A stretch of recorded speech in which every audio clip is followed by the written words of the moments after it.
teri mukubi wa piano era zadaye zikabaleke osanga n'omuwala ng'alina serious boyfriend naye ng'ali ku mukubi we piano amulaba nga sita yes tetujja kibajjako beyita basita naye muganda wange no wakadani tewali bona ovanga ku muntu nze waliwo kyali wange yali adetinga omukubi we piano nga fa tuvimba n'okutuvimba ng'omugamba ki adetinga bavubuka bazina ku TikTok. Muganda wange akawala kafuna ekizibu ne kamukubira n'agamba ate Gulapiti yaddatuyitidde challenge ate mwana like simu azijjeeko sinaamusa tumukubira takwata simu nenda sekoondako netegeera nengamba kaletegeza bana abaana baba tebakoze challenge obulamu buba bubi okitegeera kati ate babayitira obulango n'obulango kati obulango genda muwaaki kivula bafe aboogera tubamazeeko obulango gwe oyogera ku bulina kutova ku for you page ne kati amasiro n'ogenda gateeka mu kalango kaali gwe tolabanga kikendi aba ayogera ku business buli lunaku okitegeera ndikitegeeza ne bana abatuwa obulango balaba ne bagamba omukubi we piano ajateekawo kasitika era twabaleka mu challenge abayimbi ekyobola kati abalina okuwagira abayimbi babeerewo mpaka lasting tebavaawo omuyimbi waaviirawo omukubi we piano abaaho eddi abaana afuna bulango ki kitegeeza relationship ezaba abaana simaba dansa ku TikTok biba bya just tebawangaala era ekisooka omuwala omudating kati ngaba abazina ku TikTok abavubuka bw'adatinga omuwala tebabeerawo bbanga kubeera omuwala aba agenda noonyaayo abavubuka abakola kati ngafe abalina emirimu egiri stable aneeraga buwaayi makapulono ne webiganda ku tonic ne webiganda wa ayina botiiki ye asobola okundiisa okategedde ne kati gwe omukubi we piano gaya mugamba bizinesi eri mu kiwatu tobalabye. Alright, tubaniza ku Brown Event YouTube channel amanyaga nzashimwe MC Kampazi Brown Daddy. Olunaku lwaleero tusinziddeko wano Nansana ku Bumu Furniture. Ekifo ekisinga otunda furniture amalayo anyirira. Era wano tutudde bino byonna si byaffe. Tuli maka ga maka. Ezikali batuyise. Era tuli ku Bumu Furniture. By the way nange bebanguze ezange. Era wano sebo nateeka wali emmotoka. Nembagamba bambika era ako mukatika kanumya omutwe ne wankatika. Amen. Sekitegeeza. So omuntu ali eyo ajja wagire Bumu Furniture. Bumu Furniture. Kwebaza ba subscribing ana musharinga embozi zaffe abataziitako kyakabi nnyo. Nagamba tulina TikTok, nagamba tulina TikTok page Brown Events. Gwe naalina story oyagala jitu. So genda kwa ino olabe namba.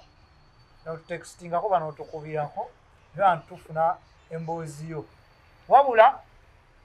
page eyo tuteeka ku highlights za stories zaffe. So genda ku YouTube channel yaffe koza yafu interview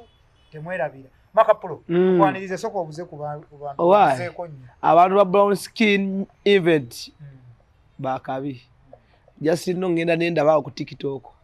Ng'ebintu babi commentingako ebintu babitwala nengamba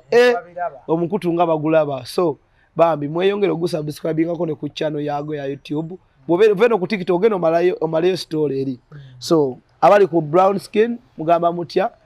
Mark Profession is kuve Nansana wotakateekako mbasimayi byongamba Nansana public of Nansana eno republic jala ati jukira byonna ebiriyo bya mirembe tweyawula tufuuka ab'emirembe Nansana byanjawulo otegeka ekibira ng'oli mu Nansana tubeera mu kibira vibes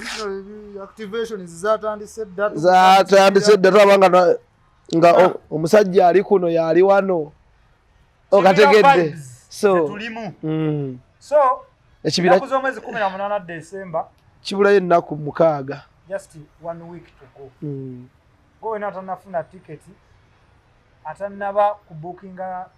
ticket yo atanaba yadde kufuna ngoye za kibira atanna bookinga ka tent ke atanna bookinga tent ko waliyo ka tent obo osanga Makapulo soko nyonya abantu ekibira ki kakati abatwala ku Brown Skin bannange yefe abe Nansana abategeka ebintu ebinyuma mu Nansana kakati omayi Ashimu mu Nansana tulinamu abeefula abategeka nenga ne mubaamu bali bebagamba nti oyo aba ategese vibe. Of course mbanyi nagenda kakati yefe ba Mac Pro watu ite ba Mac Pro Fashions andi erinya lyasigalirayo muganda wange erikola sente. So nakusoma 18 tugenda mu kibire Nasana naye Nasana tuyitamu katono kubala manyawo tubakubuuza n'ekibire Nasana kiriwa. So ekibira kiri Nasana naluvule kali kati bala Oyima Road nenge ekibira kiri ku Oyima Road okategeera. So tugenda mu kibira abasinga bambuuza tewateeka ko location ate owulidde tulina pick up location gujasi tuuka bana kupikinga okategedde. So nfuna nnyo comment olagamba nga tewateeka ko location bannange kino si kivulu. This is a trip nga tunava tugende Jinja okategedde bulijjo tuva kola trip tugende Jinja ogenda tumaine gye tulaga era tutuuka eyo ne tufuna location gye twategese tugenda okubeera kitegeeza eno tulina pick up location ku kibira ky'omulundi guno si ekya bulijjo twetwala abantu bajja bitegeera ne ticket zibadde zaawukana mu luli nga tukola ticket ya mitwalo 3 neno ticket etandikirwako ya mitwalo 4 y'abawala ey'abasajja ya mitwalo 5 okategeera ndikitegeeza kino ekibira twakiteeseteese bulungi. Bwe njogera ku kibira sogera bino eby'omu bbaala omanyi wali abajjogere agambe makapula atwala mu kibira kya mu bbaala bro ebyo bazibyo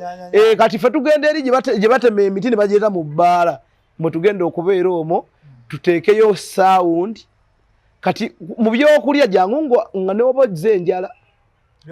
saagala ogambe mbu ate ekiro maka wano batundawo emmere ngenda kuteekayo ebyokulya okategedde nteekeyo emikyomo ingini ya ddaga lasi yaguze embuzi yabizzeemu ingini ya ddaga owa IMAX wali ene wansi abayitawo wano bwe bwayisa manyanyi nawe ebbaala we bwayisa ingini ya ddaga foundation oyo wakabi mwana yabizzeemu yatulisa embuzi zeyo kibira ekiwedde kati azzeemu n'agamba embuzi ye n'embuzi bali batya ate jjukira ye ebibye agula embuzi n'agula ne ticket naye ate agula tables era jjukira mu kibira by the way mu kibira natandise okuteekayo butebo ningenda teekayo butebo bw'abantu bange babunsabye kale we muntu mulizavingeyo tebo walabye bakaliba basasudde ekitegeera abantu bajje basasula kati abantu kitegeeza ngenda teekayo kati omuntu ajja mu kibira bambisuubira package ennungi. Tulinayo shisha ezo shisha biki ebyo byo buli omu ajja basobola okwegulira shisha buli muntu amwegulira ebyokunywa bigenda beere buno ndasobola okwegulira ebyokunywa mu kibira ku bbeeyi ennungi. Bino ebisigadde bya vibe omuliro mu kibira ogukuma enku twafunye omusajja agenda otuwa enku bamwita Salobert yatuwadde yaŋŋambye ku kyenku ez'ekibira ngenda kuzisomba ye wadde abantu abali mu kibira babwere ne bugumu nga bo bekola mu vibe nga ne bugumu weriri kakati abali singo ojja kukwata emitwalo gyena ojje mu kibira. Omusajja ng'oli singo kale bwatuuka n'afuuka ddabo omusajja ng'oli singo tikati ekiwukamu ulira omusajja ng'oli singo ojja kukwata emitwalo emeka 5 wabula omwefunira ku pick up location bikiwukamu mufusasula emitwalo 9 musasula emitwalo 9 omuntu wakola pick up location. Bwe njogera ku pick up location zino lwaki twazitaddewo twayagadde bakasitoma abaffe ku luno mubeere banjawulo. Njagala omusajja asimbule baasi kolikisa erugogo ajje asisinkana abaana abagenda obeera ku Starbucks mu Lubigi ziri pick up location 2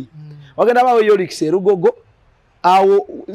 by the twakoze kino ekintu twagala n'abagenze ku mirimu basobole otusangayo mu kibira nga banyuse. Twagala emmotoka ezigenda okubeera ku Starbucks Nasana ziveewo saawa 4 za kiro. Ndikitegeeza ekibira tugenda kuva misana vibe ngeri ku luguudo lwa Oyima Road abaana banyumirwa ku Starbucks tunyumirwe kuba mukulu wa Starbucks batugamba bambi bavubuka mwe mugattako nnyo mu Nasana mujje nga pick up location abali genzenge mu bitundu ebira mugikolere nga wano mu Lubigi ku mafuta gava Starbucks so katuvaawo we vibe wetandikira tutambule tugende mpaka ku location y'ekibira kitegeza n'abavudde ko Olix Erugogo bajja tusanga either batusanga waneeno ku Starbex Nansana then tugenda nabo ku kibira either okutusangayo kuba bonna tuli kyekimu pickup location ziri bbiri tewali ndala gwena owenansana oli waddembe kujja n'owozuka ssaawa 5 6 7 jangu kwa ku Starbex ow'ebitundu ebirala mu kibuga wonna oli waddembe genda ko Olix Erugogo tiketi zigenda beerayo nga bazitunda jase ogula tiketi yo ne bakuwa kalisbani nojja ne otwegattako okitegedde so kitegeeza ekibira twakikoze nga kyanjawulo biri bibadde nti omuntu yeereeta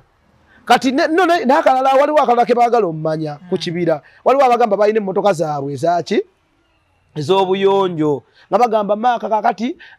tusobola okujja n'emmotoka zaffe bambi mbeegayiridde mbasaba busabi bw'oba olina emmotoka yo mbayina abasajja bangi abagaga of course baagala kujja na mmotoka zaabwe tuyina parking nene ekibira wekigenda obeera jangu n'emmotoka yo kyoba osobola okukola kwe kujja ku Starbex emisana ogule tiketi bw'oba toguze tiketi osobola okunsaba ennamba yange ey'essimu waliwo ennamba gyeteekako ssente z'ekibira then watotufunidde awo n'ojja ku location tebigenda kyukamu saagala bannaye muddeeyo oli ogambe mbu nze neereese tiketi yebadde yeetaano efuuke eyeesatu oba eyeena kino twakikoze nga twagala tufune package ennungi saagala mugambe ate oli yasasudde esatu oli yasasudde ena oli ekitegeera njagala price eri ku stiika yaffe nga yeeyo ne oba weerese ku kibira wekiri kuba muyera mujja kitegeera wekiri nti oli ajja kugamba tuli bwewati ne bwewati era okole ki ojje ne tulina security ennungi ey'ababawunsa abalungi bagenda kubeerawo baorganizinga ekintu ekyo ku mulyango n'enkwatagana y'ekifo gye tulaga kiri organized tokkirizibwa oba like kukolerawo fujjo so kitegeeza buli omu ajja kusasula mu ngeri ya trip mu trip tetukola bivulu eba trip eba vibe yaffe yakunyumirwa tetutimba bipande tetutimba nti ate tutimbe posta tukolera ku internet awo n'abantu abatwagala otangazeemu ku bantu bano abalibedde okujja mu kibira nti singa omuntu agula tiketi ayina ne sente endala ez'okubukinga tenti kati akantu ka tenti ako omanyi Ashimu ekintu kya tenti kirala ffe tukwata package y'ekyo ekintu ne tubireeta ne bibeerawo kati omuntu ayagala ka tenti mu kibira kuba tugenda ssulayo eno trip si ya bwangu si bye bino tugenda Jinja ne tusimbula ku Olix ssaawa 8 ogw'emisana ne tutuuka Jinja ssaawa 12 ne tunyumirwamu awo dakiika ne tugamba ssaawa 3 ate tukomewo e Kampala ekyagitwereza ku Oyima Road kuno Wakiso wano okumpimpi Nansana twagala omuntu bwajja teeralikirana byakuddayo waka njagala osigalewo sound oginyumirwe abaana obanyumirwe abakabi abagenda obeera mu vibe abawala abalungi like gonyine olabe nti olinga ali mu bbaala naye ate ng'owulira ka fresh air amanye ekibira kyanjawulo okitegeera so tewali kyonna kigenda kukosa muntu yena agenda kubeera mu kibira omwo sisuubiramu kuba olw'ensonga kati eno 3rd edition kitegeeza twakola 1st edition 2nd edition tugimala tuli ku 3rd edition kitegeeza abakirinamu experience bangi abasobola okugamba Magapulo byategeka maki masavu kati tiketi y'emitwalo 5 ejirako kinaki tiketi y'emitwalo 5 era by the way Ashimu olinga ayogerera mu mitima gy'abantu kuba wali yajo gamba ekibira kiri Nansana ndi Nansana by the way yino interview gyogenda okulaba onyonyoka ekibira ojja osanga obuzibu bw'amaanyi kakati ekikwatagana n'ekibira kino nti niwoba oli mu Nansana kino saakoleze bannaye kino saakoze kyaku Nansana wokka nakoze bya bitundu byonna biri mu Kampala kuba nyinamu n'abagenda okuva yiri Mubende yiri Ntebe waliyo abali mu kuvaayo bajje waliyo abava Ejjinja bajje ate mu kibira kyange okategeera kitegeeza eno trip nakoze togamba nti nategese show waliyo ali ajja gamba oteeka oti ekintu eky'emitwalo 5 no eno trip nga tunaava tugenda ewalala ku mitwalo 5 gye tutambulirako ne woba oli mu Nansana ne woba oli mu kitwakoze 5 nti naye kwe gye 5 twakuteekedde emmere mu kibira nti ojja kuveeyo bambi otambule ovudde ku mulimu tolidde ogambe kwekyekyettaano akamereko kali kuki kwekyekyettaano tugenda teekawo package y'emicomo embuzi zetugenda okusala mu kibira kasooba ne kalistiband ku mukono ne oba tokeesibye naye nga wakafunye n'okateeka mu nsawo okkirizibwa okulya emicomo gyo tebagenda kugamba nti oba lwaki gooze n'oyimirira ku mbuzi eno mulage kalistiband era ojja kulijjawo ekifi kyoyagala okole ki kwekyetaano gyo neenaagyo kuba abawala beena abasajja beetaano kitegeeza ki nti twapakajinze then ebisigadde nga shisha kubanga ffe we tutegeka ekibira tukola time entuufu ey'okugabuliramu ako twamanya nti abantu by ssaawa 4 ez'ekiro babaweddeyo abali serious babaweddeyo 5 tuba tugenze wala olwo ekibira tutandika okusosootola buli kimu kye twafumbye okitegeera ababaddeko mu bibira byange babimanyi okategeera kitegeeza time y'okugabula bino ebyokulya byetugenda otuteekayo ebigendera ku ezo sente z'oba osasudde bikoma ssaawa 5 kudda wansi bw'osukka ssaawa 5 muganda wange kitegeeza oba ovuddeyo eno okoze eki olidde so kyekyo waliwo n'abatayagala kulya nga ye just ayagala kati okiringa abagagga bange Halaina by the way katika nkubulira amazima nze simanyi oba omanyi Yashimuli obiraga abantu omutima omulungi n'abakolaga mulungi sinafunayo DJ ni waba oyo African Tricks kwa DJ wange ate yakola poster zange za kabi zonna zimulaba nati waka ate ali kuba sponsor naye ate oba ku sponsor ate asasula ticket so kitegeera sinnafunayo yenna DJ nina DJ babiri abakasasula ticket nga ye agamba ngenda kujja n'ebyuma byange kwata sente za ticket yo nzenja kujjanza nyemu kati nyina ba DJ bangi ge mazima tekigenda kubeera mbu ate goyina okukuba sinaako official DJ ajjanga aliwedde yateekawo bukasajja n'ebyuma byo ng'oliredde teekawo munsi tekigenda kwetaagisa kwogera ddakiika 5 gwe abantu baweemu ka vibe ko k'omanyi omulala ayingirawo abaweemu kitegeera tetulinaawo official DJ tetulinaawo official MC ebintu byako just wakoze party njagala bagambe bane DJ avuddewo kati baganja DJ ate avuddewo masavu kitegeera nti ka vibe kabeere mu kibira nga mwekali ng'omuntu anyumirwa so kitegeeza emikwano mwana nze jensinga okwagala kuba olaba newogenda nze nyina abaana ngoti omusubira nagamba sasa kujja mu kibira kyo nga sasudde okitegeera kino nayagadde nkijje ku bantu b'ennansa nambalage nti omuntu bw'oba obeera naye n'omunyooma wali abakola ki abamukkiririzaamu okategeera omanyi ffe tulina abantu kuno nga ye takukkiririzaamu ngalowooza kyotadde tekisobola kukola kati njagala mbalage nti image gyolabira mu Makapulo ndala kati ate waliyo abalala bamukola ki audience gyalina egamba ya oyo bw'ategeka kino tuba mu ekyo so kyekyo teri badijje bagenda bali ku list nti ono agenda ozannya jangu n'ebyuma byo goŋŋambe nti nze ndi ready ŋŋambe oli kube eddakiika 4 ono agenda akole ninawo tiimu eri organized egenda oba ekwasaganya ebyo ebintu byonna ninawo tiimu kati tumanye kati nga bwe tukitwala nti kati Makapulo wa ku TikTok omanye ebivubo ebirimu omuntu wa TikTok ababyefuga omuntu aleeyo ayinza okuba ayagala kujja naye nga yeetamwa obuvuyo bw'aba TikTok nga bafuula kati kati waliwo ke bayita nti omanyi kati ku TikTok abaana beeyita basita kwekalyoko naye ndowooze Hashim bw'oba weetegereza posta zange eri ku intaneti ndiko atya ino omuntu asobola okudda n'agamba ateekako ba TikTok batya I think mu bantu bonna ba TikTok kale wetutwalanga icons abakabi kuba kati obudde buno wenjogera kuba TikTok abakabi wenjogera erinnya Shira Price buli mwali kola ki aliwulira mangu bwe nata posta yange nenkolako ne interview ne Shira Price za emabegaawo ye yaŋŋamba nja kujja okategeera kati so I don't think nti waliwo omuntu alaba aba TikTok abangi ku posta yange nti omuntu mweno trip bajja kusupportinga Makapulo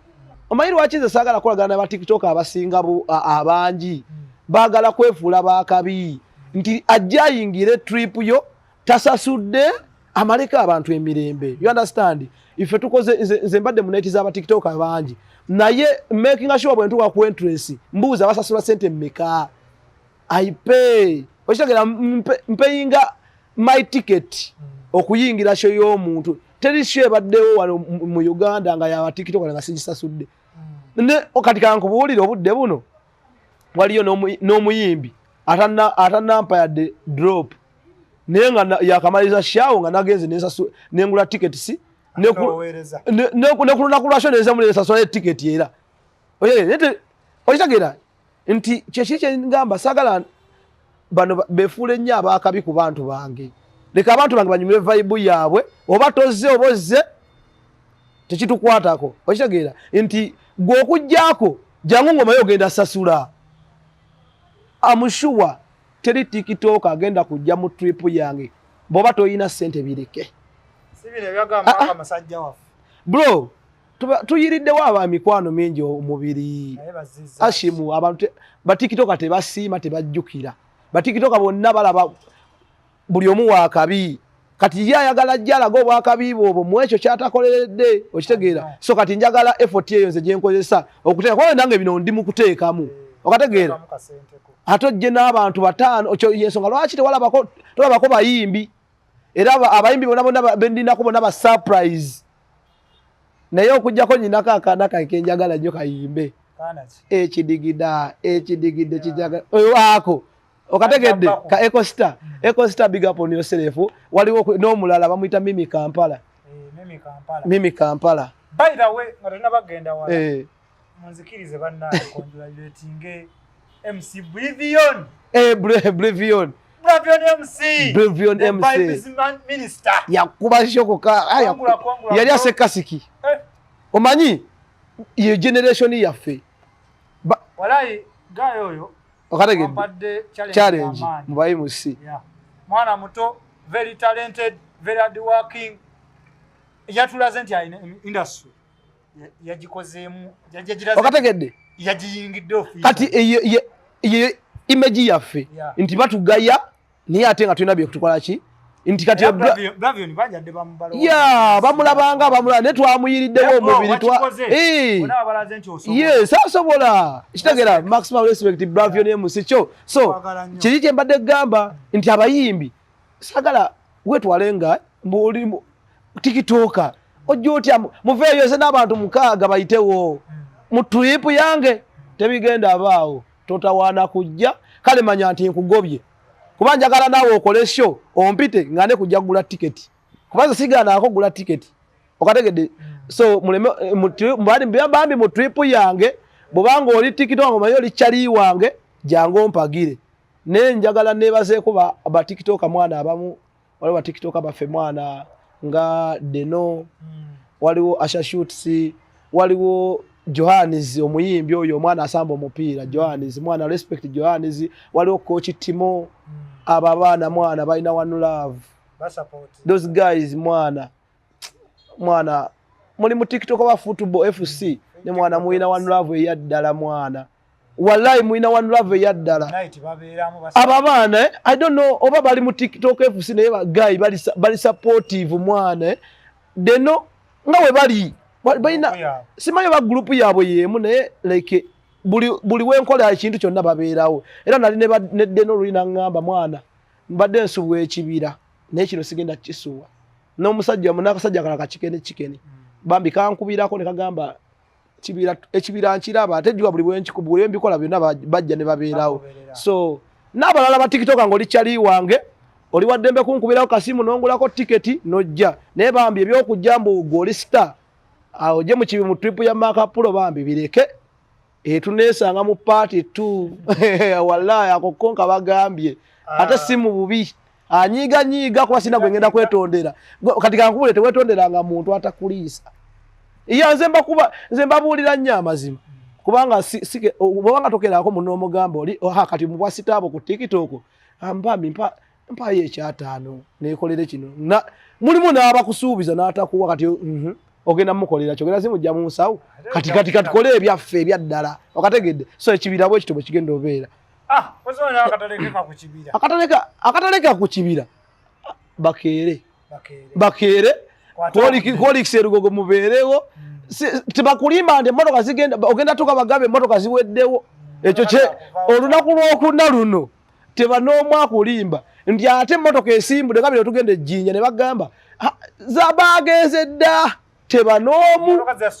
emmotoka olunaku lulamba okuva ku lwokuna tugenda ba n'emmotoka eziriwo nga zireeta bantu mu kibira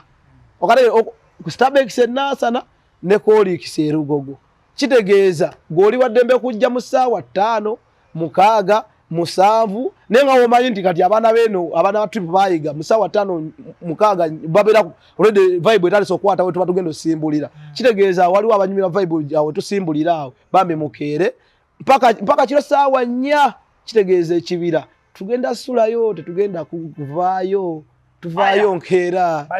yama nga tenayongerawo nja kusooka okukongratulatinga muganda wange brother Kesh ne Shawil Love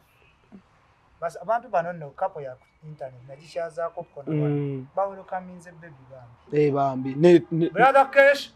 kongula Kesh gwe mmanyi Kesh nyini mtawani wa Kenzo bayewo mwana ne Tomudi obadde ki Tomudi yayewo omwana omulenzi yabamuzalidde omusika bamuzalidde omusika Tomudi Tomu mwana konguzi omanye abadde n'olyo mugikwasiza Desemba uyo aina n'oluyimba baluyita Untouchable aina oluyimba baluyita Untouchable waliwo abaalukayanidde mbu yazzeemu oluyimba lw'omukulu naye ate baba kasitayiro kakawoomesa akalenzi nawo sitayiro kagiina so oluyimba yabadde mu luyimba nga bata Untouchable ate n'ayiwawo ka baby kitegeeza kati sebo oli Untouchable sebo ebyaddala brother Kesh ne Tomudi mwebale kuba munaye katonda yebale bablessingako ne bibebi ebyo nenge nakapulo yaddako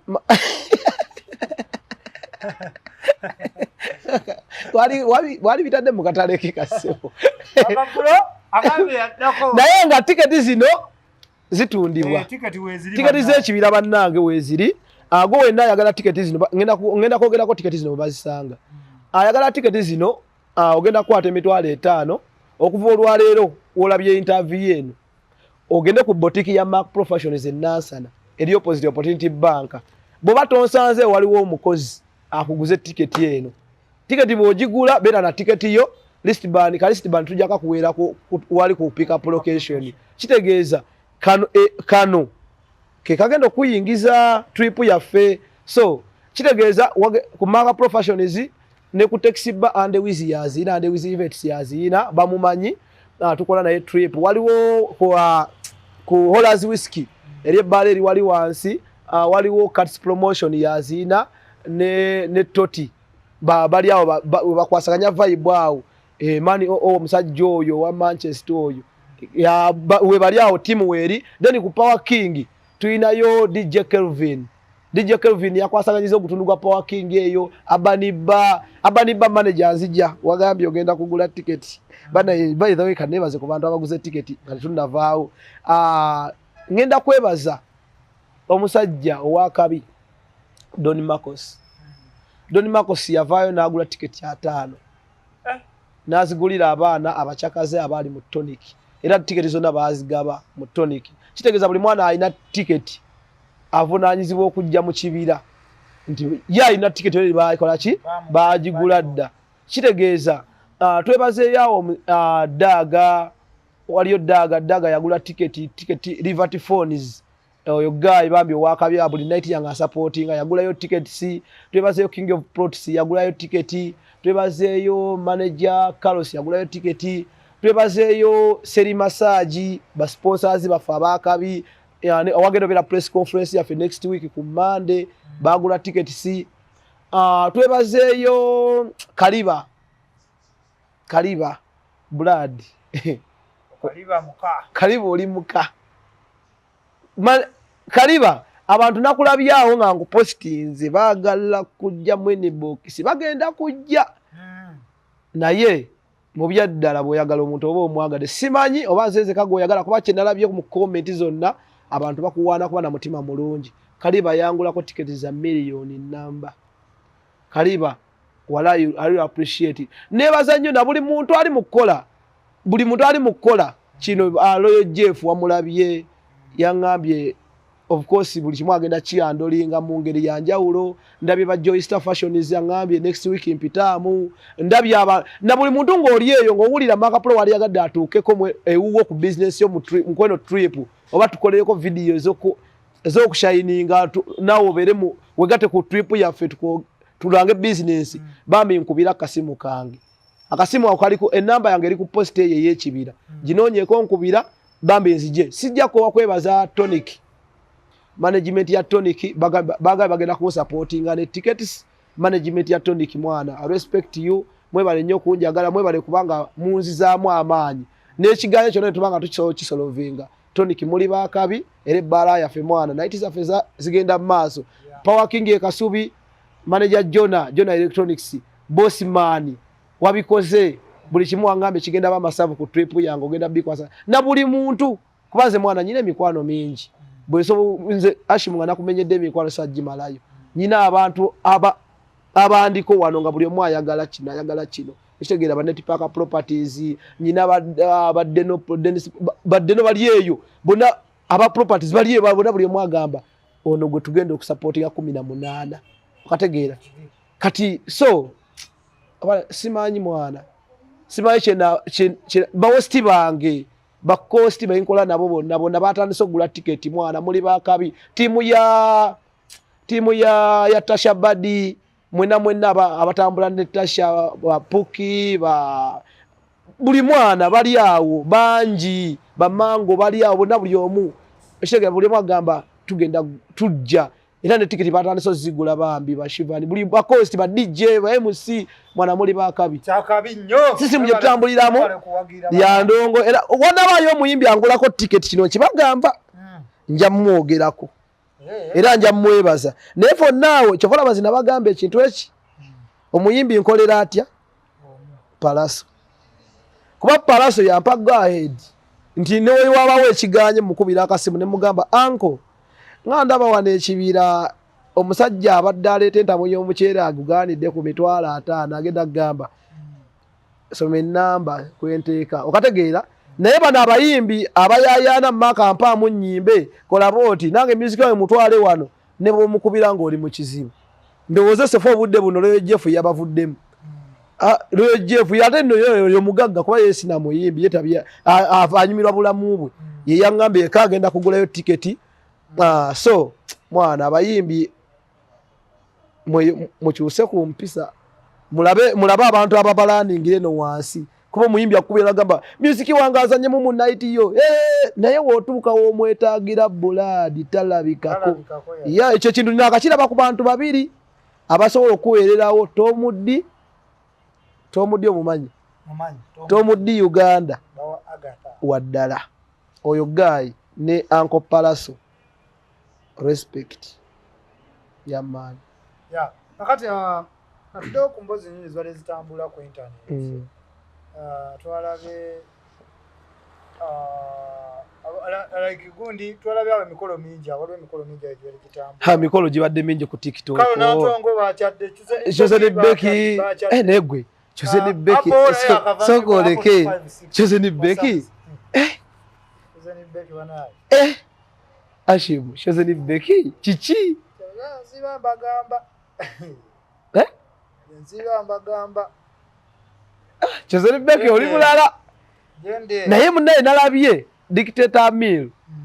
yamukongratulations era congratulations messages zawadde zirimu olukona yagambye bwe mbasa nsobola kuwa ssanyu lisinga gye wali oyagala yayagaliza munne muganda wange abantu bamubaze abantu bagambye bambi yalaze machuwa so dictator Amiru kyakabi bwe balefe posti twagirabye naye nga yechoze ni beki bwalifa kwa gambo ke batekeko ki baba akamalayo chose ni beki love professor Mrs. Ani mama kali akadictator Amiru muganda we kavaako kati alina omusajja omulala yamwanjudde kalo nantongo naye kongula Apple 256 omulaba omwana ashayininga no oyo omwana yalave wakasibula abagambya atya yabagamba kati gonna bigabi wagamba mama wangu ovaawo mama wenve wakaba amanyi ngenze Kampala kukola nakulabirira bantu bembeera nabo oba n'abandi ku lusegere naye kumuddizayo ka feedback anti ndi bulungi ne ka mobile money wemba nyinako nemuteerako kyekyo mama kyaba amanyi kati atate apo we yave waka bamunaaza olweza tebamunaaza kalitunsi apa ayina emikisa gy'abagagga apa ayina emikisa by the way nze apa awali kati mwe olaba fe apo olwakuba esimu yange egenda zikira bale nakulagako apo nga tuli naye kugula wundi nga atula nnyo mu kabotiki kangaawo mu mwaka nga gwa 2023 nga bambi nga apo agatta bugasi buwaya omayoga wayoga leke bagamba ona agatta bugasi buwaya naye emikisa gya Katonda gino nze apo awali we mulaba wenjagala abeera ashayininge mwana ne wava mu relationship n'afuna endala I support apo yabona nnyo nga tannatuuka awo wetumulaba mumulaba awo yayita wangi so nakalabye kamama kafunyemu n'akamotoka abantu ne batandika lwaki yakugulidde emmotoka entono nabirabyawo mu komenti ne muganda wange ebyo si bigere era abawala abali mu comment section abatayagaliza apo ebyo si biki apa awo waali teyasuubirawo awo waali era nze nebaza by the way apo ne Sam Standing Furniture kambayite mu trip yange ate nkimanyi kuba apo kyali wange ajja kuŋŋamba bebi wange agenda gulayo tiketi ne tuyinza obutajja oba okujja bayinza okuyitawo ku trip yange emisana bayinza okuyita ku Olix Erugogo oba bayitewo ku Starbucks so tusobola obanonyako naye nga Ashimu nze kanebaze Sam wama kale bino bibagamba nti mbu Sam addukira ku sipiidi mbu bintu abikola mangu gwe toyina ssente kyekikogeza ebyo toyina ssente zikola Sam byakola buladi kapo zizenyigidde nnyo mu bizinesi za furniture ate munnaye kati kankubuulire awo we bali bagenda kukola ssente tobandi apo bamukoze ki bamwanjula bakwita kwanjula yakyala twabaze bakozesa ezo apa agenda zikola mu mwaka guno mu December ono zonna ziddewo kubanga apa amanyi kati business amanyi kyakola kati yoyo omukazi amanyi ayagala okukola omukazi bamukole ki bamuleka akole kitegeeza kapo zirina okukola by the way buli alina kapo eyo buli alina kapo nga tagikozesa business bamibumu ne bumu furniture nabo batandika baa ku TikTok wano batandise okulanga Nsambya Furniture kapo beba startinga business ya furniture kuki for you page obudde buno muganda wange Nsambya obuyitewa aina naba comment section bongerayo support Nsambya ku page bajjako nga gotunda furniture bagamba support Nsambya and Mirenge Beddings just mu comments muyiyo ku post yokoze teyina lwe kwataganira na ya bedding ne bateekako support Nsambya alibire ekitegeeza kyayombezaako abantu ku app okwo naye nga nze kyennesinga okwebaza mu kyo abantu abonna abatundira online abalaze nti TikTok esobola okufuula okujja mu bwavu n'ekuteeka ku kiddako muli baakabi kati leka naawe atabadde takikozesa kozesa ogwo omukisa okiyigireko bakitegeera ngamanyi kati Hashim tulina n'enkola ffe abantu bajja n'agamba oteekayo otya vidiyo neweza views bwe zityo okitegeera nti twamanya akazannyo nti n'abantu abatuyita mu bizinesi gaabwe okubalangira bamanyi kyetukola ki kyetuli kati nga Alumata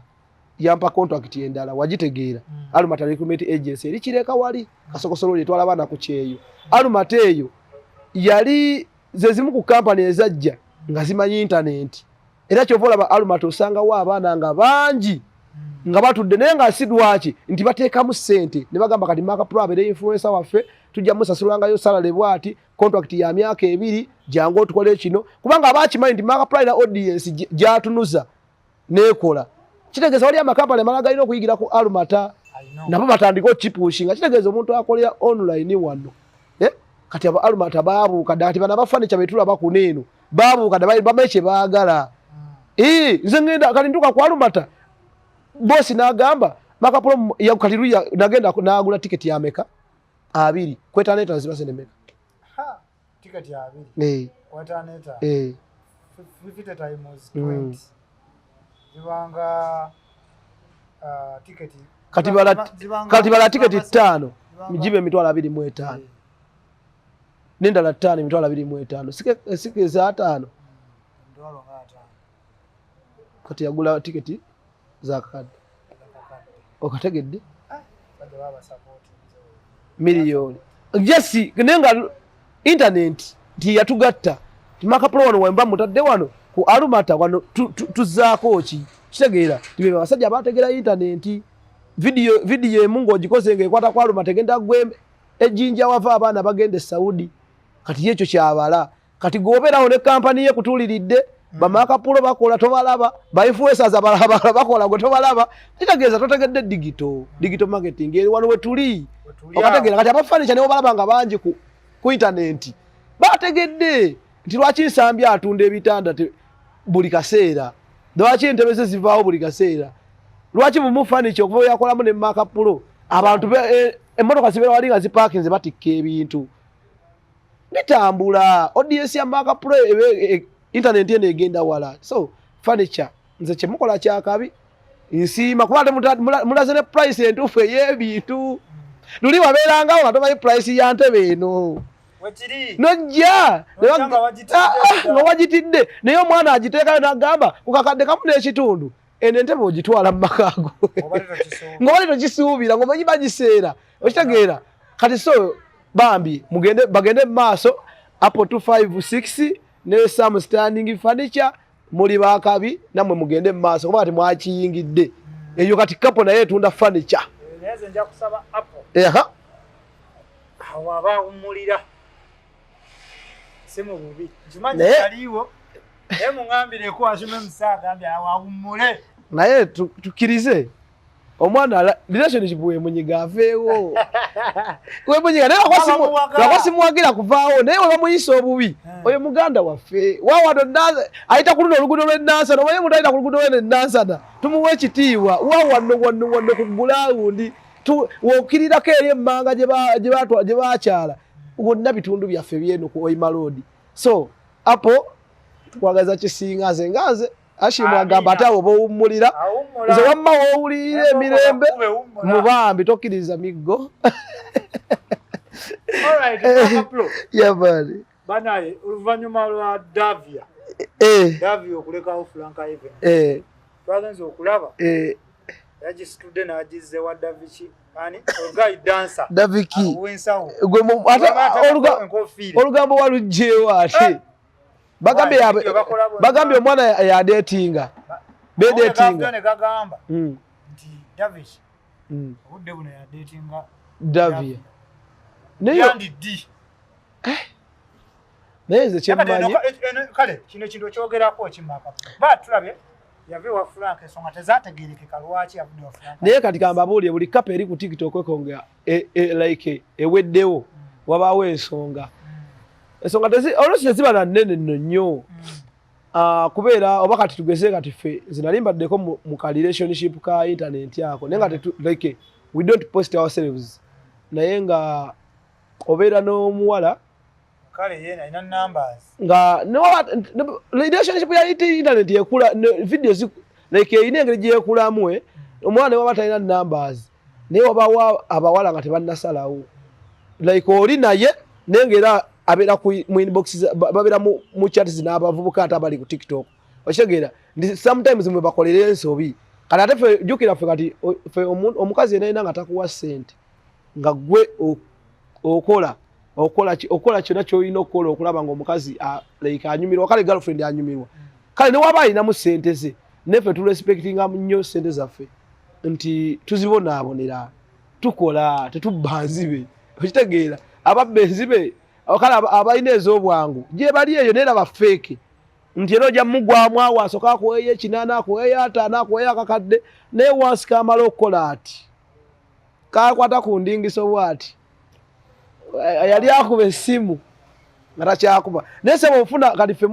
waliyo abatufuna ne tubabeererawo ne twogera ne tunyumira kati eyo internet relationship eyo buli olaba nga abaddemu ne beeta wabaawo ensonga either ensonga zibadde za bwenzi okuba sisuubira nti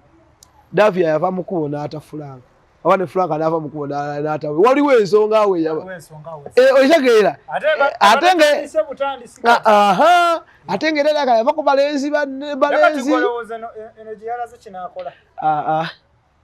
ono w'amapiyano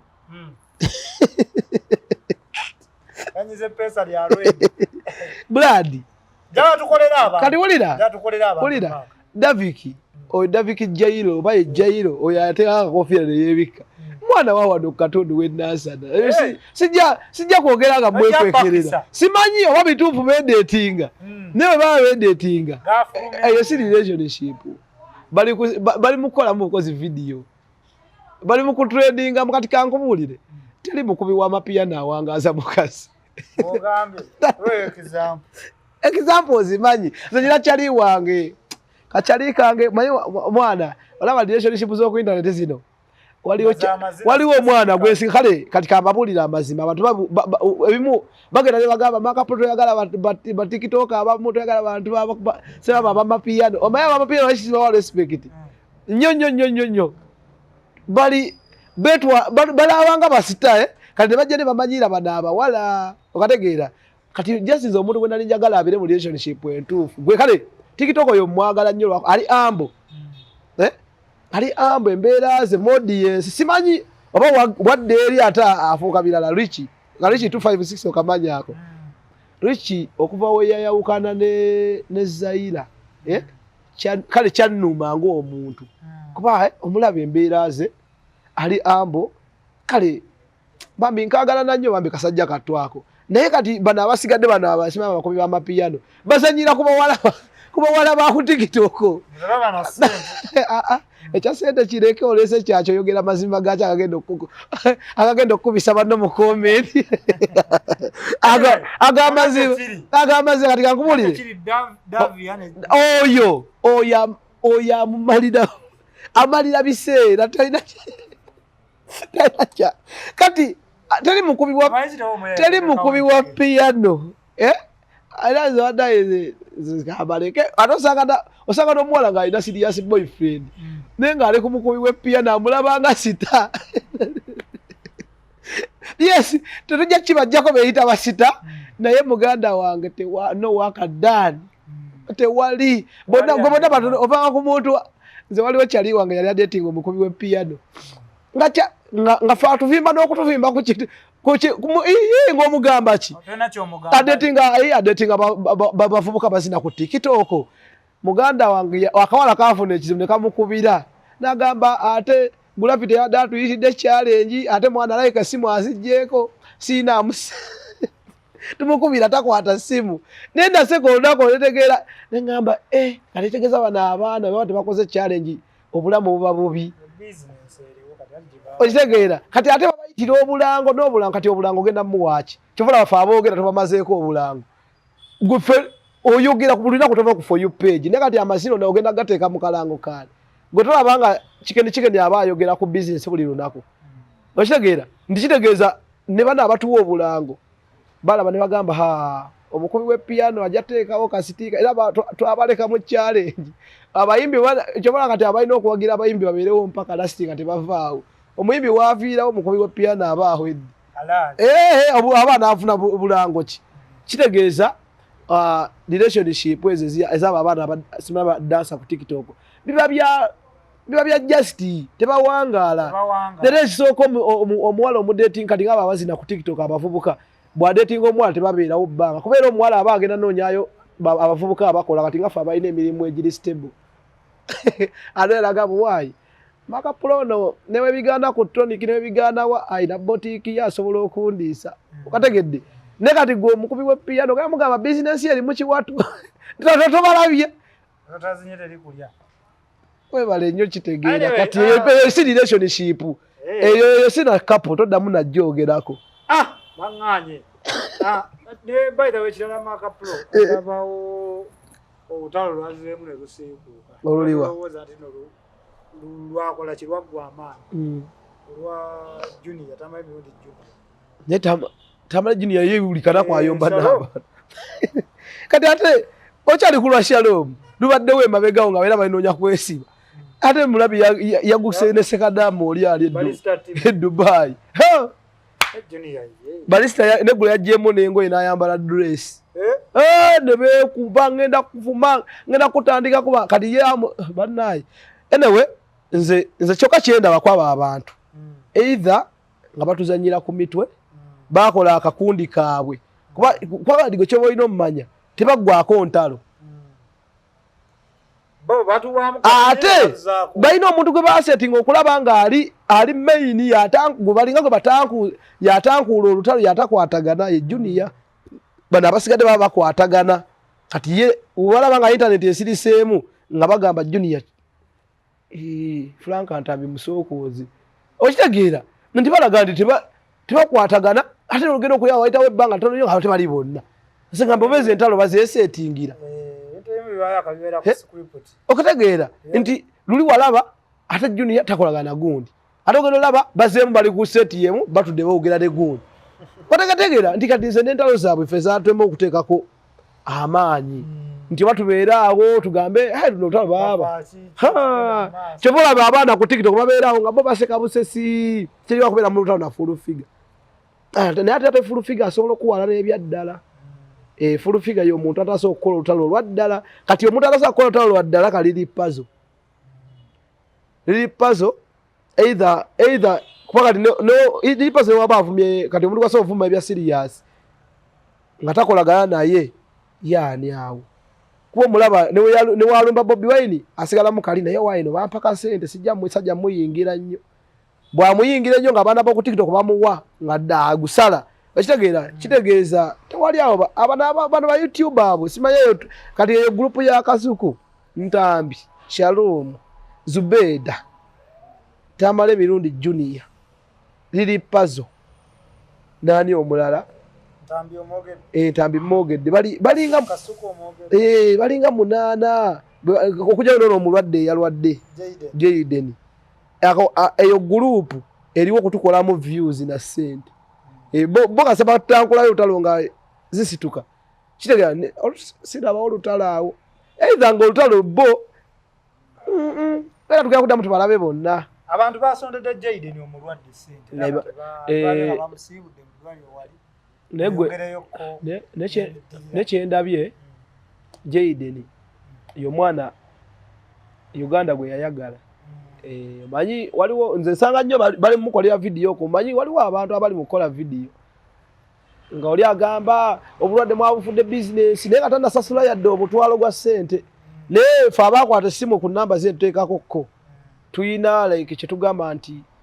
tuli mu bulumi bwe bumu ne Jayden sebo omuntu abafaako ebyo mu byokusaaga kati Jayden yawo waali amaze n'ategeera nti ensi emwagala ne waba tannawona biri naye ategeddeko nti kale alina kyagatta abantu kye bamwagalako nti kaana kajjaawo ne kaleeta kasaundi kako ba Jaden bali sima mu kyalo bichi tekakakola mwaka gwedde era mu December ono gwe tulimu nga kageze mu Christmas mwaka gumu I think tewali atamumanyi kati ku TikTok kitegeeza internet yamwagadde then na bino byokusonda sente boba tosobola kusonda toyogera bingi waliwo yamulenzi yakoze video n'agamba mbu yamusaba interview n'agaana mboba kati n'owulira oyo kati oyo nga omusanga ali mu congratulatinga gundi yafudde ya namusaba internet kati wekolere numbers zo kale oba oyagala mmanyi kwa nnyo nga wasaba internet Jaden wejjeemu engoye otambule ku luguudo fe tukwate video tukuwanike otandika okukola interviews oba interview channel yo etaakube twogere ku bantu abavuddeyo nga Bebeku basonda sente nsajja Bebe yasonze sente Bebe yavuddeyo awo n'akwata asabadde zadde $1 mmeka producer Bebe yakiyimiridde Bebe yasonze $1 mmeka Bebe ataddeho kembeera brown skin Bebe tewategedde sente ziyasonze ne yasonze nenga yasonze ala brown skin musajja wa Bebeku akuba ne music wa Bebeku nenga yakiraga nti abakwati bakyali busy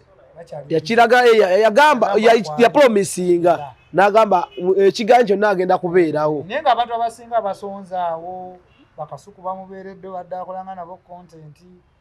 naye zembadde Baba TV n'eddwaliro eddwaliro lyabadde mbalita TMD ha kitegeeza teryamujjeko yadde ekikulu yamuwadde bujjajja kasiku ani Jaden ense mwagala okola amanya bro buli wolibeerawo nga golowooza ensi teyagala muntu ense mwagala Jaden tukusabira mwana Katonda akusuusa ate owone byonna bibagamba nti bagenda kukira biki bigwe kuba mwana oli mwana muto yeetaaga okulaba ku nsi mwana omanye n'ensi mwana enyuma omuwali nyoya n'okwebaza owalinga manager we bamuyita Luyani bamuyita wali awo Rasta era bw'oba omutuuseeko Rasta oyo otuuse ku Jaden yatambulirako ensonga ezisinga naddala yaseekola kikwatagana n'abazadde na byonna Luyani kyokola kyakabi nnyo kwebaza mutima ogwo Katonda akukuweemu bwe kiri kuba kyaliwo omutuufu okulabaawo ng'oli mu bizibu obeera mu kirungi tewomutuufu abona bakwagalako byoli so kyakabi nnyo Luyani webale nnyo okuteekawo mbeera musabe Katonda amusuuse kuba mwamufe twagala obulamu ate kigaana bugaayi naye nga kasajja kalina obeera akalamu kasesa internet kaginyumisa akatalekeka abantu ngenda bayita mu kibira esooka ompa oyo omusajja Kita Prints producer osobola okunzumingirako ne Kita Prints omuzuuminzeemu buno obuntu bwe tukutte buli bubiri ono ne Kita Prints ali wannasa ali wannasa ne Kita Prints bano baprintinga bino ebintu nga wobiraba byonna bye babikola kampani nene nnyo erimu ba African Tracks erimu abaana abakabi ba Vibes Media bali eyo bonna naye ng'ono ne Kita Prints agambye Maka Pro mbayiza gwe gusobola okundaba naye abadde andaba ku TikTok naŋŋamba amushuwa ekibira kyo ngenda kukisapootinga ne tickets eziwerako era mbadde nsaba abantu bajje bakuwagire tiketi zenagula wanabaayo omuntu yenna nga talina tiketi ogimuwe ozigabe so Nekita bannaye mugende wali ku Nassa tobonaabona ku Station Plaza awo wenyini dduuka NK 11 okategedde kitegeeza ku NK 11 wogenda osanga ba Nekita Prints awo wokka abaana bangi abali mukolerayo bino ebintu ati wakaina gwe mulaba gwe bateeka ku waka wawe mulungi baprintinga bibanners baprintinga bino ebintu byolaba ebiposta ebibeerako abayimbi obutundubaale bakola ebintu bingi so buli kimu bakikola goyagala posta baina abaana bangi babona bona gye bava so mbadde njagala mugende muwagire Nectar Prints wali abagala furniture Eva tubeera ku Bumu Furniture waneeno wetufulumamu tusobola okukolera kampani endala ne wano tuba ku Bumu Furniture era wetusinziira netukuweereza newogamba gye tutuddemu nogamba naye gye mwakoleddemu interview ku luno ate banne yabadde masavu tugivaamu munnaye newetusanga nga tuli mu kukola tugivaamu notwala entebe eyo naye nga Ashimu akatalekeka abantu mujje mumpagire bwekuba kufukamira njafukamira mujje mumpagire waliwo oli agamba okujja kiyamba mmwe nedda bambi nze kusaidi yange kiyambaani nze sitekanga malala mu bantu abanjagala nze abantu mbaagala nga we banjagala kitegeeza buli muntu anjagala na buli muntu anakwata ekikumi kye n'agula tiketi yange mwana just no siri kwerabira ja buli sponsor agenda okukwata ekikumi kye n'ogamba nti maka promo sponsor kino wekiti siri kwerabira kitegeeza omanyi aso yange ondabyeko nga ndi kwenti kwansi n'ogamba kati kamuteeke waggulu kitegeeza kino ekigambo tugende mu kibira ne Mark Professionals tekigenda kuvaawo ebbanga lyonna wetuba tuli ku third edition kitegeeza onkoleredde okukola fourth edition okitegeera baagala nnyo otherwise 18 tuli mu kibira Nasana owakuoyima road wa Nasana Naluvule wa Kiso gye tugenda okubeera trip egenda kuva ku macha mpaka ku machenkeera kitegeeza tugenda kukowa kuba welcoming nga mutuuse we tugenda kubeera ku pick up location Colix Erugogo ne ku Starbucks Nasana fe tugenda kubeerawo nga abatuuka babasomba batwala zipline gye eri mukeereko abawali abagala okwewubako ku zipline mukeereko waliyo emizannyo gy'omu kibira gye mugenda okusubwa Eat my apple wali ogobyeko omuntu ng'alina apple mu kibira okategedde wekeera bukeezi emicomo emizannyo katwagala manyi ekibira kitangaala endongo y'omu kibira ekiri nakyo akawewo nga kakufuuwako kali toli mu bbala byakutuuyana omuliro wali gwaka akabugumu okawulira so kitegeeza mujje tubeereyo mu bungi Ashimu mwana neyanzege kubanga si kyangu niyo abantu bagambe emitwalo emeka abakazi etaano abakazi bakayana nnyo ne muggulu akasalirako bambi twabasalirako yamaani muleddemu gwe twasalirako leeta mukwano gwe ne mukwano gwe ate mukwano gwe kitegeeza okole numbers ezentuufu yamaani enyongera okubajjukiza bannange bonna bannayuganda noba osinzidde Kampala oba osinzirawa ng'oweetaaga ebikwatagana ku ssimu genda wa Mulungi Gadgets. Mulungi Gadgets ono asangibwa Namuŋŋoona nga wakayisa wote amafuta ga Tosha ng'odda ku Northern Bypass. Bannange kikwatagana n'amasimu gendawo balina amasimu agali UK used agakozeseddwako amapya bakanika tewali kibalema. Screen eyo yatuse simanya essimu efurizinga simanya biki togenda mu town kubbira ku Mutaasa genda bugenzi wali ku Mulungi Gadgets bakukoleko bina byoyagala kalonda ina akwatagana buli spare part bagirina bali wano Namuŋŋoona wano mouthpiece simanya bino biki ate nga waliwo tubeera se mu kitundu Namuŋŋoona bana emulamanna mugende nga wakayisa wote amafuta ga Tosha ng'ova Kasubi ng'ova mu kibuga ng'odda ku Northern Bypass Tosha nga mayi we gali awe kati awo nyinyi ku mukono waliwo Mulungi Gadgets webale nnyo so balina ne branch endala eri ku Makerere awo ovudde mitala ya Makerere odda Kasubi ogenda ekintu bakimanyi bakamanyi kye bakola mwiteyo mukanika amasimu gammwe mugule ku masimu mwebuuze n'okwebuuzawo kwabwere abaana abaagala oyiga okukanika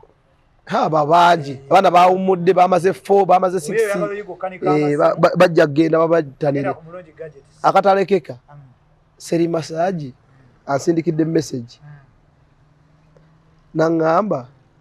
abantu bagambe massage mu kibira Seri Massage kyagenda okukola ekibira ky'obulundi guno omanyi Seri Massage yaŋŋambye tugenda ayagala tutekeyo tent ya massage nenga like bana abantu abaze ekikati ng'ekiro abantu baba bakooye ayagala okumukwatamu ka massage agenda kateekayo ka massage kagenda bakatandika ku mitwalo emeka nga goyingira ka tent ng'omwana akukwatamu ka massage. So seri massage basanga ku Meru petrol station awe nansana ng'ogenda kunansana ku mastore. So basponsor bakabi era bangambe ne press conference mutuba tugitwala. Amin. Bawalage abaana bagenda bakolako mu kibira. Yeah man. Mujje mufuna ka massage akakabi seri massage. Yeah. Yo mami 18 December maka yo calendar. Yeah man. Mubere yo mwenna temujja kwagala kutulaba Danskin Events YouTube channel, sharing, commenting,